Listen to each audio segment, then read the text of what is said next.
Javier Milei denuncia a maior operação de inteligência ilegal da história da Argentina, alegando que vai até as últimas consequências contra autoridades do país. Enquanto isso, Nicolás Maduro anuncia que a Venezuela está em risco de existência e a gente vai analisar se os equipamentos militares que foram destacados pelos americanos indicam ou não a possibilidade de uma intervenção militar no país.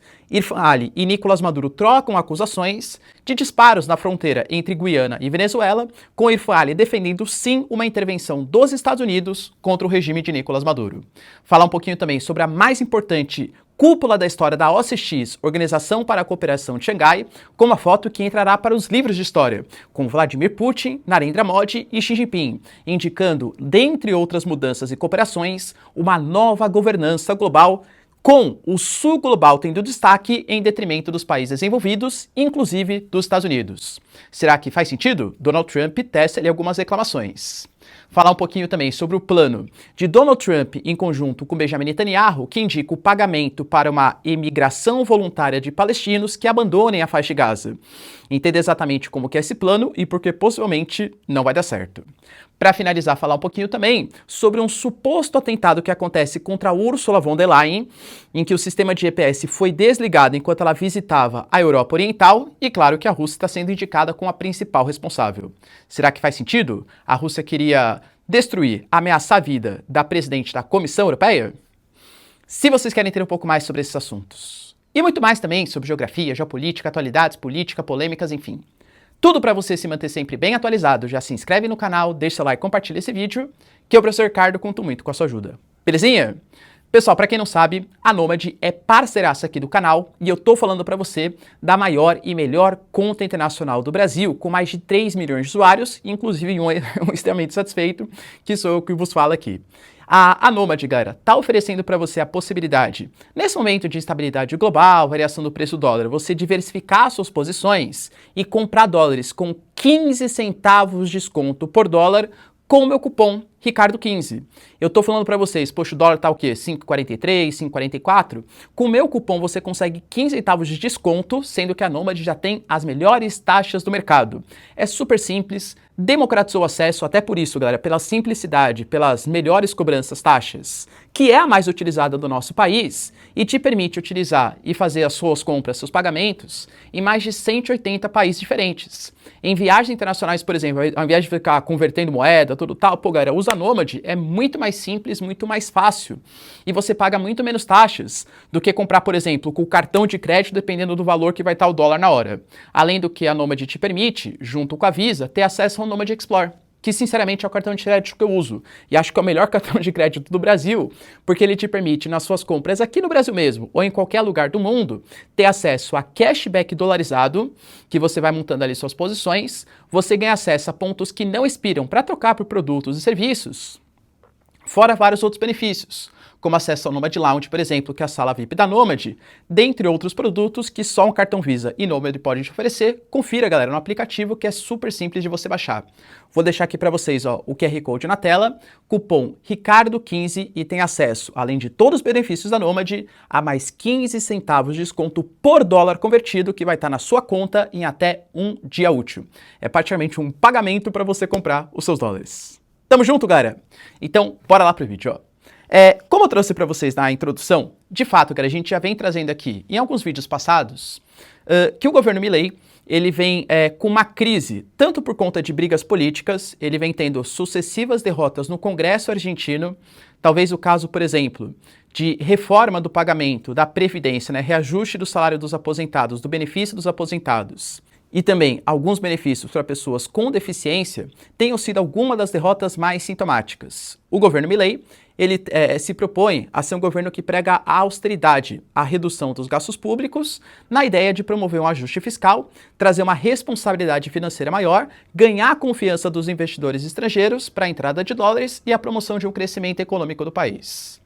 Fato é, galera, que era um plano que nos dados macroeconômicos vinha apresentando resultados. É fato, você pega o índice da bolsa, a questão do dólar, a questão da inflação. Os resultados, eles eram bastante promissores. O Javier Milei, ele vinha tendo um aumento da sua popularidade, mesmo com parte da população que alegava que a falta de benefícios sociais estava comprometendo a sua vida, principalmente a população mais pobre, os aposentados, enfim. Mas fato é que o resultado, pelo menos nos índices de popularidade, eram bem superiores aos seus governos anteriores. O problema é que a gente vai ter eleições agora em outubro, eleições parlamentares que vão renovar o Congresso argentino. E ele, com o Congresso que o apoia, coisa que não existe agora porque o seu partido era muito pequenininho quando ele foi eleito enquanto presidente da Argentina, poderia fazer com que as suas políticas públicas fossem muito mais facilitadas. Pois bem, um escândalo estourou e a Karina Milei, que é a sua irmã e figura importante no governo da Argentina, está envolvido em possíveis casos de propina, onde ela teria, primeiro, cobrado dinheiro para que empresários, empresas negociassem com Javier Milei, ou seja, as negociações não aconteciam em benefício da Argentina, mas sim em benefício da família Milei, ou pelo menos da Karina Milei, e ela também teria escolhido alguns medicamentos não de acordo com o preço ou com a eficácia, mas sim as empresas que pagassem maior propina. A gente está falando na casa de $800 mil, sendo que ela ficava com cerca de 3% aí desse valor. Se é verdade ou não, de novo, galera, é muito difícil a gente saber. Vamos aguardar novas mensagens aí, né, novas divulgações da Justiça da Argentina. Mas fato é que isso abalou muito a popularidade de alguém que se dizia ser antipolítica. Eu sou muito diferente dos parlamentares que já estão aqui, dos antigos políticos. Isso às vésperas de um importante processo eleitoral. Dentro disso, o Javier Milei se pronunciou em defesa da sua irmã e garantiu que, na verdade, agora, o que existe é o governo apresentando uma queixa à Justiça Federal por uma operação ilegal da inteligência, com o objetivo de desestabilizar o país em plena campanha eleitoral. Conversas privadas entre Karina Milei e outras autoridades foram gravadas, manipuladas e disseminadas para influenciar o Poder Executivo. Não foi um vazamento, mas sim um ataque legal, planejado e direcionado. Ou seja, pelas palavras do Milei, porque alegava-se que talvez não fosse a Karina Milei, que talvez não fossem representantes, algum tipo de montagem que pode ter acontecido, ele não negou a veracidade, mas ele falou que foi uma operação ilegal da inteligência para disseminar essas mensagens. E de fato pode ser que isso seja real. Talvez foram pessoas que não gostassem do Milei, que divulgaram isso para atrapalhar o seu governo, para impedir, né, que ele conseguisse colocar a maioria no Congresso, isso é verdade. Mas aparentemente, a não ser que tenha, quando ele fala de manipulação, seja troca de ordem de mensagens, mas tudo parece assim bem claro nos áudios que foram divulgados, mas parece que as mensagens são reais. Então vamos ver como que o Milei ele vai tentar se comportar. Se ele vai negar que a corrupção aconteceu, ou se ele vai negar que a corrupção possa ter acontecido, mas obtido por vias legais para atentar contra o seu governo. E aí, qual caminho será que ele vai seguir? Vamos aguardar as cenas dos próximos capítulos. Enquanto isso, tivemos também Nicolás Maduro mais uma vez colocando que a ameaça dos Estados Unidos é uma ameaça crescente. Segundo as suas palavras, é a maior ameaça contra a Venezuela no século e nós, bolivarianos, não nos curvaremos. Ele alega que existem hoje 8 embarcações com cerca de 1.200 mísseis apontados para o território da Venezuela. E até por isso é uma operação ilegal e criminosa. Como a gente já falou algumas vezes, o que existe é uma operação contra o narcotráfico na América Latina, em que o Nicolás Maduro é designado como líder do cartel Los Soles. Vai lembrar que o cartel Los Soles, a gente falou sobre isso no vídeo de ontem, inclusive, não é exatamente que o Nicolás Maduro ele coordena as ações, mas é fato que a Venezuela, desde Hugo Chávez até mesmo antes disso, dá uma certa passada de pano para as lideranças militares e outros burocratas que aí sim manipulam e utilizam no seu próprio benefício aí, né, dessa questão do tráfico de drogas. Vai lembrar, galera, que a Venezuela não é o principal problema para os Estados Unidos, que sim, enfrentam o aumento do caso, né, de opioides e outros entorpecentes, mas outros países, como México, Colômbia, Equador, a própria Bolívia, por exemplo, o Peru, são países muito mais importantes e que impactam muito mais a sociedade americana do que exatamente a Venezuela. Ou seja, dá a entender que talvez, e o cartel Los Soles nem é dos cartéis mais importantes da América Latina. Entendi, o Ricardo está defendendo o Nicolás Maduro, está defendendo os cartéis. Não estou. Nicolás Maduro é um ditador da Venezuela, esteja bem claro isso, hein? Já falamos muitas vezes aqui no vídeo. Mas o que dá para entender é que talvez a justificativa dos Estados Unidos de combater os cartéis e agir justamente contra a Venezuela não seja exatamente uma tentativa de combater os cartéis, e sim uma liderança venezuelana. Por quê? A gente percebe falas do Pete Hegseth que os Estados Unidos querem voltar até a América Latina como seu quintal. Pô, galera, ele falou publicamente sobre isso em visita ao Canal do Panamá. E a gente tem hoje representantes como Javier Milei, como o próprio Penha, por exemplo, do Paraguai, no Equador, Daniel Noboa, o Irfan Ali, por exemplo, na Guiana, que são líderes que apoiam as suas medidas e que inclusive declararam o cartel Los Soles também como uma organização terror em um passado recente. Só que existem outras eleições, como as eleições do Brasil no ano que vem, eleições da Colômbia, as eleições no Chile, em que o Kast pode assumir o poder, eleições na Bolívia, que estão muito possivelmente tirando governantes de esquerda para colocar governantes mais da direita. E a gente sabe que a China geralmente tem um alinhamento maior com esses governantes de esquerda. Se bem que a China não tem muita ideologia, né? O Equador, por exemplo, faz parte da nova Rota da Seda e tem o Daniel Noboa enquanto presidente. E quem fechou o acordo foi o antigo presidente, que também era um cara muito mais ligado à direita do que exatamente ligado à esquerda do Equador, entende? Então, assim, galera, não pensem que a China tem muita questão ideológica. Mas, naturalmente, alguns governantes têm um alinhamento maior com os Estados Unidos do que com a China. Só que na Venezuela, dificilmente, cara, se não mudou o governo ano passado, em que o Edmundo González era o grande favorito e teve todo aquele processo eleitoral, e até porque, né, convenhamos, não foi uma eleição transparente, não teve vistorias internacionais, as atas eleitorais contabilizadas pela oposição deram vitória para o Edmundo González, mas não teve uma verificação de, por exemplo, organismos internacionais. É difícil mudar o governo da Venezuela, e a Venezuela é o país que mais tem petróleo no mundo. O próprio Trump falou em 2022, durante o governo Biden, poxa, quando eu saí, a Venezuela estava prestes a ceder quase que o petróleo para os Estados Unidos. O que mudou? A gente tem que tomar o petróleo dos caras. Palavras do Trump, não são palavras minhas, tá? Falando sobre a possibilidade de uma intervenção ou de domínio do petróleo da Venezuela. Então, para mim, parece muito mais uma manobra de tentar afastar líderes de esquerda mais pró-Rússia e pró-China da América Latina e contar com petróleo venezuelano ou acesso a essas reservas de maneira mais facilitada do que exatamente um combate aos cartéis. Professor, você acha que existe uma possibilidade de uma invasão, de uma intervenção? Acho muito difícil, porque com o número de combatentes que estão mobilizados, a Venezuela não é qualquer país. A gente tem uma milícia bolivariana, que eu sei, cara, tem as suas dificuldades, né? Tanto em equipamentos defasados, as pessoas que estão indo para combate não são exatamente treinadas. São pessoas muitas vezes idosas, são pessoas que não têm tática de guerrilha, tática de treinamento. Mas são, cara, civis, né? De 3, 4, 5 milhões aí de combatentes. E tem um exército também, numeroso. A Venezuela tem algumas dificuldades geográficas para os Estados Unidos, como a vegetação bastante densa, um clima bastante úmido, áreas de guerrilhas urbanas, onde o combate seria muito intenso, mas a gente sabe que uma guerra não acontece exatamente trincheira, combate com combate. Os Estados Unidos têm uma baita inteligência, ataque de precisão, drones e equipamentos ultra avançados. Penso eu que pelos equipamentos que foram posicionados na costa do Caribe, não seria uma incursão militar, mas talvez ataques contra alvos estratégicos. Não sabemos se contra Nicolás Maduro e os seus parceiros, já que o próprio Estados Unidos coloca que eles são fugitivos de guerra, ou somente contra posições do narcotráfico, na Venezuela. Mas fato é que um ataque deve acontecer, até porque os Estados Unidos, quando foram fazer mobilizações, por exemplo, contra o Irã esse ano, também deslocaram equipamentos.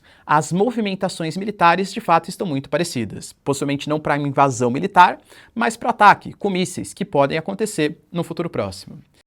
E enquanto eu gravava para vocês, o Nicolás Maduro trouxe algumas novidades, colocando que a inteligência venezuelana conseguiu estabelecer que o grande objetivo dos Estados Unidos é, de fato, não combater os cartéis, mas sim trocar o governo na Venezuela, colocar Maria Corina Machado e Edmundo González, e ainda colocou que se o objetivo dos americanos é então combater o narcotráfico, que pode ter certeza que a Venezuela colaborará com as forças americanas, o que prova que os interesses dos Estados Unidos não são o combate ao narcotráfico, e sim mudança de regime político na Venezuela. E até tentando instigar um pouco mais essa rivalidade, a gente tem hoje, na segunda-feira, enquanto eu gravo para vocês, eleição super importante na Guiana. E nesse processo eleitoral, havia uma embarcação que estava transportando ali pessoas responsáveis, militares, policiais, enfim, para garantir a segurança do processo eleitoral na Guiana, e esse navio ele foi alvo de disparos dos venezuelanos. Segundo a Guiana, o que aconteceu é que a Venezuela disparou contra embarcações que transportavam, né, como se fosse uma espécie de lancha de patrulha que transportava pessoal, militar, policial para escolta de funcionários. Mas a Venezuela alegou que é uma mentira, que na verdade o que a Guiana quer é tentar criar uma frente de guerra, ou seja, incentivar os Estados Unidos a fazerem algum tipo de intervenção. Lembrando que a Guiana se declarou como favorável a essa intervenção estrangeira, alegando que ela defende a soberania da América Latina. E para ela, a soberania da América Latina só vai existir com o fim da atuação dos cartéis. Se é isso que os americanos estão pregando para a América Latina, que seja com uma intervenção estrangeira. E você, galera, defende que os americanos façam essa intervenção estrangeira em nome do fim da atuação dos cartéis na América Latina? Deixa aí nos comentários. Enquanto isso, galera, tivemos também a reunião mais importante da história da OCX, a Organização para a Cooperação de Xangai, que na prática se define como um bloco de segurança regional, pelo menos à época da sua criação. Mas vamos falar a verdade? Hoje em dia é muito maior do que isso. A própria Índia, por exemplo, entrou em 2017 para a organização, e convenhamos que segurança entre China e Índia não é exatamente o forte dos dois países, pelas disputas geopolíticas que ali existem. Essa cúpula foi a mais importante da história, realizada na China, e contou com a presença de cerca de 20 países. Dentre os temas discutidos, a gente fala de uma nova ordem econômica global que priorize o sul global, foi discutido um novo Banco de Desenvolvimento e um novo sistema de pagamentos, coisas muito parecidas, inclusive, com o que os BRICS estão discutindo. Será que é uma convergência ou será que são sistemas diferentes?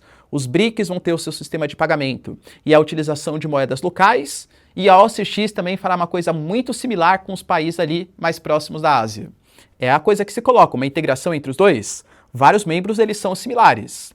Mas a proposta foi essa. A China, inclusive, garantiu que para os países que farão parte dessa organização, vai ser disponibilizado um capital inicial desse Banco de Desenvolvimento da Organização para a Cooperação de Xangai para fomentar o desenvolvimento desses países.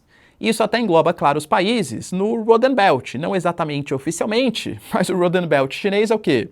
É empréstimos da China, principalmente em setores de infraestrutura, em troca de parceria geopolítica, garantia de trocas de recebimento de matérias-primas e, por que não, uma certa dependência econômica e parceria geopolítica.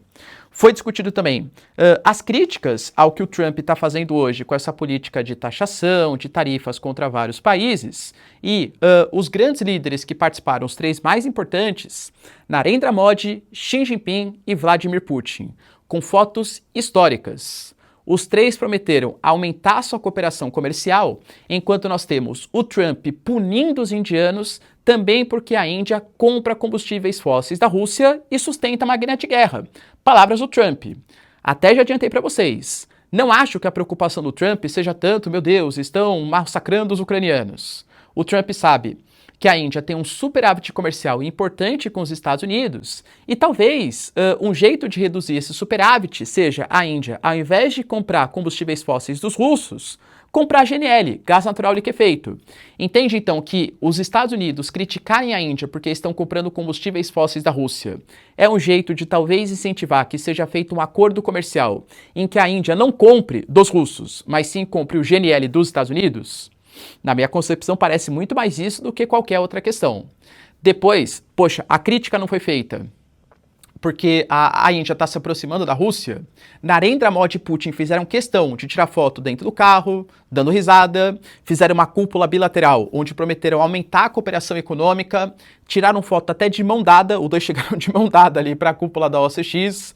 Acho que isso demonstra que o Narendra Modi, ele está bastante disposto a confrontar. Poxa, se o Trump está querendo boicotar, está querendo aplicar sanções de 50% mais multas, que seja. A gente acha parceiros alternativos. E o Trump já se mostrou insatisfeito. Ele fez uma publicação hoje, por exemplo, no seu Truth Social, colocando que ele vê péssimos problemas para a Índia, porque, na verdade, o que existe é uma Índia que não aceita negociar, não aceitou negociar, pelo menos no passado, com os Estados Unidos, e que a Índia depende muito da exportação dos seus produtos para os Estados Unidos. Não os americanos dependem da exportação dos seus produtos para a Índia, ou seja, num possível rompimento das relações diplomáticas ou taxações de 50%, o maior prejudicado seria a Índia. Ou seja, o Trump aparentemente acusou o golpe, não gostou dessa reunião que rolou ali entre as lideranças.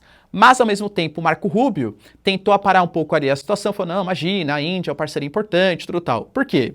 O que eu vejo é que o Trump, fazendo essa política de confronto, de taxações, ele conseguiu alguns acordos importantes com a União Europeia, com a Coreia do Sul, com o Japão, alguns acordos que foram até humilhantes para esses países. Vídeo o caso da União Europeia, que vai ter que investir nos Estados Unidos, aceitou a ser taxado em 15%, aceitou ter que comprar o GNL dos Estados Unidos muito mais caro do que combustíveis que viriam de outros espaços. Mas para alguns países não está rolando. E talvez a Índia seja o grande sintoma de um país, o Narendra Modi, que está se aproximando dos chineses. A gente teve Índia e China, por exemplo, aparando algumas arestas, alegando que a fronteira, eles chegaram em algum tipo de acordo, não sei exatamente qual, porque não foi divulgado, e duvido muito, tá, que esse acordo tenha sido estabelecido de maneira tão concreta. Índia e China têm uma relação que é deficitária para os indianos e muito deficitária. A Índia prometeu que vai tentar reverter esse processo com uma negociação junto aos indianos, mas existem outros problemas. Por exemplo, a Índia apoia o Dalai Lama como liderança do Tibete. Isso vai continuar na região separatista da China? A China promete construir uma mega barragem que pode limitar o fornecimento de água da bacia do Ganges-Brahmaputra na casa de 80% em direção aos indianos. A gente tem problemas, como eu falei, fronteiriços, na região ali do Tibete, na região da Caxemira. Esses problemas foram resolvidos? E a questão da segurança? E a questão da espionagem? E a questão das sanções econômicas praticadas entre os dois países? Existem algumas coisas que estão em suspeição, o déficit comercial e tal. Mas, aparentemente, há um princípio de negociação em nome de uma causa maior. E olha que interessante, cara, a China colocou que o principal plano desse novo momento é o que eles estão chamando de a nova governança global. E segundo as lideranças chinesas, todos os países compactuaram com essa ideia. Professor, o que seria essa nova governança global? Quando eu falo para vocês de governança global, são as instituições que moldam a geopolítica contemporânea.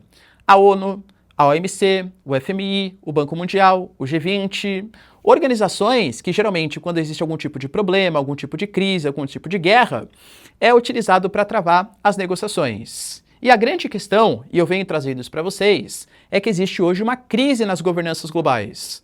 Vamos ser sinceros, galera? A ONU, por exemplo, qual tipo de problema ela consegue resolver hoje? Mesmo que seja o Conselho de Segurança. A Rússia veta determinada ação, os americanos vetam outras ações, não existe um consenso. A OMC, o Brasil reclamou na OMC que os Estados Unidos estão taxando ilegalmente os produtos brasileiros. Cara, isso demora anos para ser resolvido. E vamos considerar que os americanos realmente sejam punidos. E aí, vocês acham que vai ter algum tipo de mudança? O Trump, ele vai se... Ah, não, beleza. Então, já que a OMC deu ganho de causa para o Brasil, desculpem, Brasil, deixa eu voltar atrás. FMI e Banco Mundial são organismos que o Sul Global reclamam que exigem contramedidas muito radicais para fazer os seus investimentos, para fazer os seus empréstimos. Então a China planeja fazer um novo modelo de governança global que eles alegam que vai superar o modelo em que os países desenvolvidos têm a hegemonia das decisões e que os países do Sul Global, independente do tamanho, da economia, do número de pessoas, do número de habitantes, vai ter também o poder de decisão. Professor, como a China é boazinha, eu sabia que ela pensava nos países subdesenvolvidos. Quem não pensa são os Estados Unidos malvadões. Calma com o maniqueísmo, né? Entendam que a China não é a boazinha da história, todas as nações têm os seus próprios interesses. Quando a China fala que ela quer liderar o movimento em torno dessa nova governança global, entendo eu que seja um modelo de governança que talvez dê um pouco mais de representatividade para o Sul Global, porque interessa aos chineses. Os países do Sul Global hoje eles estão muito mais próximos da China do que eventualmente dos Estados Unidos. O Putin, por exemplo, ficou super animado. Ele colocou que ele ouviu com muita atenção e alegria as propostas do Xi Jinping, que isso é super importante em um momento em que alguns países não desistiram de tentar ditar as regras nas relações internacionais. A Rússia apoia as medidas chinesas e aguarda novidades. Quando ele fala que alguns países não desistiram de ditar as ordens, penso eu que está se referindo, claro, ao governo Trump, né? O Trump o cara não desiste de tentar colocar tarifas como proposta de coerção. E a China falou, por exemplo, que apoia os indianos contra as tarifas do Trump. A China falou que apoia o Brasil contra as tarifas do Trump. Ela está tentando se consolidar e essa cúpula da OCX foi definitiva para isso, para a nova líder que vai ditar uma nova governança global nas relações geopolíticas internacionais. A grande questão é, o G7 vai deixar isso acontecer? Você sente, cara, que a Alemanha, por exemplo, se sentiria confortável com a China liderando o processo de discussão de novas governanças globais? E os Estados Unidos, que, querendo ou não, ainda hoje é a maior potência geopolítica global, seja porque possui a maior economia, a moeda internacional, controla os sistemas de pagamentos internacionais, é a maior potência militar disparada do planeta, é o país que tem a maior capacidade de influência cultural do mundo. Vai aceitar essa transição na boa? Temos que aguardar as cenas dos próximos capítulos. Enquanto isso, na questão palestina, Donald Trump faz uma proposta ousadíssima. O próprio Washington Post que alegou que eles leram cerca de 30 a 40 páginas sobre o processo do que aconteceria com a faixa de Gaza. Segundo o Washington Post, o documento ele relatava de um processo de emigração voluntária, mas mediante pagamento. Quando o palestino resolvesse que ele ia abandonar a região da faixa de Gaza, os Estados Unidos dariam para as pessoas o direito a $5.000 em dinheiro, 4 anos de pagamento de aluguel e 1 ano de alimento, subsidiados para os 2 milhões de pessoas que vivem na faixa de Gaza. Para aqueles que são proprietários de terra, o governo dos Estados Unidos prometeu, trocar a propriedade na faixa de Gaza por uma espécie de token digital para que ele financie a sua vida em outro local, ou até mesmo trocar por apartamentos nas novas cidades inteligentes que seriam construídas, já que a ideia dos Estados Unidos é que nos próximos 10 anos, um fundo chamado de Fundo para a Reconstituição, Aceleração e Transformação Econômica de Gaza administrasse o país, que faria uma espécie de reconstrução, construiria, pessoal, resorts, áreas turísticas, áreas de moradia, e depois de 10 anos desse fundo governado pelos Estados Unidos e por Israel, que transformaria a faixa de Gaza numa Riviera do Oriente Médio, as pessoas, os palestinos que quiserem, poderiam voltar para suas propriedades. Aí teria uma administração palestina desradicalizada. Desradicalizada, muito possivelmente, seria, sem a atuação do Hamas ou grupos que não aceitem a existência de Israel. Ou, convenhamos, na prática, os grupos que Israel deixe, ou os Estados Unidos deixem governar a Palestina, Muito possivelmente seria isso. Ou seja, o plano é fazer um deslocamento mediante pagamento e até mesmo incentivar que as pessoas ou voltem depois de 10 anos desse governo provisório aí dos Estados Unidos de Israel, ou talvez abandonem de maneira definitiva a faixa de Gaza. Claro, galera, que assim, no mundo ideal, se isso de fato acontecesse, já é uma atitude questionável, porque os palestinos muito possivelmente não vão querer sair dessas terras. E eles alegam, que é uma terra histórica, religiosa, territorialmente, historicamente, economicamente, para as suas regiões, eles sempre moraram e não querem abandonar essas áreas. E questiona-se também se esse plano de 10 anos não poderia vir a 15, 20, 25, 30 e até de maneira definitiva. A gente teve palavras, por exemplo, até de Israel, considerando anexar a Cisjordânia, em caso de acirramento do conflito com o Hamas na faixa de Gaza.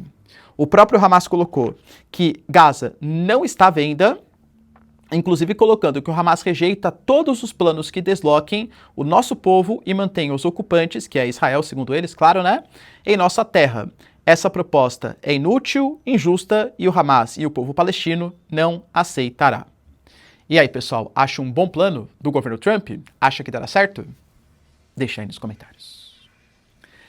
Para finalizar, pessoal, tivemos também notícias importantes da Ursula von der Leyen, que sofreu uma tentativa de atentado. Pois é, a Ursula von der Leyen estava em meio a uma série de visitas a países do leste europeu, visitou, por exemplo, a fronteira da Polônia, que é uma fronteira muito tensa com a região de Belarus, convenhamos, ali com o Donald Tusk, e estava em visita a outros países. Quando, de repente, em uma das suas viagens de avião, o sistema de GPS deu um pane, uma falha, apagou o sistema eletrônico. E aí os pilotos tiveram que fazer ali a utilização, ficaram sobrevoando o avião ali na Bulgária, tudo tal, sobrevoando o espaço aéreo, e tiveram que utilizar mapas físicos mesmo, a PLVO, a cartografia manual, no livro mesmo, para conseguir fazer o desembarque. E, claro, colocou a vida da Ursula von der Leyen em risco. Segundo as palavras da Ursula, isso só demonstra que o Putin é um predador que não mudou nem mudará e só será detido com a forte dissuasão. Ela alegou que isso faz parte do que ela chama de guerra híbrida, ou seja, uma guerra que é travada entre União Europeia e Rússia, que não se dá somente no campo de batalha, mas também com desinformação, com sanções, com jamming, que seria essa interferência em sistemas eletrônicos. A gente teve informações, por exemplo, que segundo a União Europeia, né, o representante da União Europeia colocou, que isso acontece desde 2022, desde o início da guerra entre Rússia e Ucrânia, e que por conta disso a União Europeia vai tomar medidas não só contra a Rússia, mas contra a Belarus. Vale lembrar, galera, que a Finlândia e os países bálticos denunciam esses jamming que acontecem, essas interferências, há muito tempo, não só nos sistemas eletrônicos, mas até mesmo nos cabos submarinos, ou seja, todo o sistema de transmissão de dados. O que eles alegam é que a Rússia está ficando cada vez mais expert nisso, no sistema de desinformação, interferência nos processos eleitorais. Teve o caso, por exemplo, da Romênia, o Calin Georgescu, que ele foi o candidato mais votado em primeiro turno, só que daí a Romênia alegou que a eleição não valeu, porque a Rússia e a China supostamente teriam incentivado um Calin Georgescu a partir de manipulação de algoritmos nas redes sociais, principalmente a rede chinesa, sabe qual que eu tô falando? A vizinha aqui do YouTube, né? Nossa queridíssima plataforma, entende? Então existe toda essa guerra de informação. Quando a gente fala, por exemplo, de um suposto ataque que a Rússia faria contra os países bálticos, ou contra a Polônia, ou Belarus faria esses ataques, talvez cortar a comunicação fosse um dos jeitos mais eficientes de conseguir uma vitória. Porque sem comunicação, sem dados, sem transmissão, você não consegue coordenar uma defesa. Então a União Europeia fala que vai retaliar e tomar ações contra a Rússia e Belarus. Claro que o Peskov falou que lamenta esse tipo de incidente com a Ursula von der Leyen, mas que a Rússia não tem nada a ver com isso, e que parece muito mais uma manipulação da União Europeia e do Ocidente para mais uma vez colocar a culpa na Rússia e justificar atitudes agressivas, inclusive militares, contra o país. E aí, pessoal, acha que esse quase atentado aí, contra a Ursula von der Leyen, de fato foi causado pelo governo Putin? Deixa aí nos comentários, quero saber sua opinião. No mais, se vocês curtiram o vídeo, tamo junto, beijos, abraços e tchau, tchau.